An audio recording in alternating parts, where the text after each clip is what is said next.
La corsa elettorale di Pierluigi Bersani sarà in Veneto, con Anna Falcone convinta da Pietro Grasso ad aderire al progetto della nuova forza progressista Liberi Uguali. Saranno i candidati ai collegi plurinominali di Padova e Verona. E proprio da municipio della Città del Santo ha riunito i candidati di LeU, una sigla a cui ci si abituerà col tempo, anche se, come hanno spiegato, contiene la grande tradizione dei valori di sinistra, per la difesa dei quali hanno deciso la scissione dal Partito Democratico. 4 i punti principali del programma di Liberi Uguali, che partono dal primo, inderogabile: gli investimenti sul lavoro. 2, il welfare universalistico, dove non c'è né povero né ricco, sanità, scuola. 3, un fisco progressivo, chi ha di più deve dar di più e bisogna alleggerire il lavoro. E poi io ci aggiungo anche che la mia passione è difendere il cittadino dalle prepotenze del mercato, un po' di lenzuolate per capirci. Queste cose riducono al concreto la disuguaglianza, quindi noi facciamo queste 4 cose.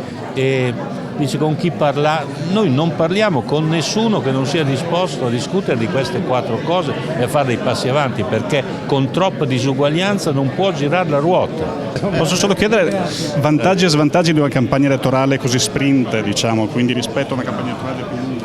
No, il vantaggio e lo svantaggio non è mica questione di lunghezza, è questione che non ci si capisce niente, questo è il punto. A cominciare da una legge elettorale che più balorda di così non si poteva immaginarla. E quindi io sento che la gente non ha voglia di seguirla questa campagna elettorale, no? E alla fine bisogna dire alla gente: guardate, sostanzialmente è un proporzionale, votate il simbolo dove vi porta il cuore, che è molto semplice, punto e basta. Complicargliela troppo credo che non sia il caso. Posso chiedere, essere di sinistra oggi quanto è lontano invece dal PD?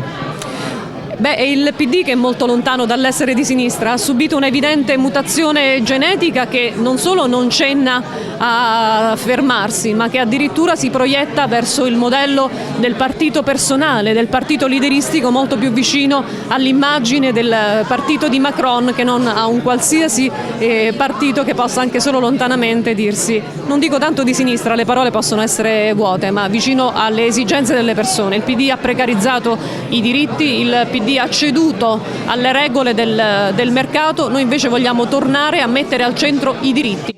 Io sono sempre dalla stessa parte della barricata con i lavoratori e con la povera gente e spero che anche il PD arrivi su queste posizioni, ma non mi sento dall'altra parte della barricata, sono dall'altra parte della barricata di Berlusconi per esempio, non dei lavoratori, dei ceti popolari, degli intellettuali a cui mi sono sempre riferito.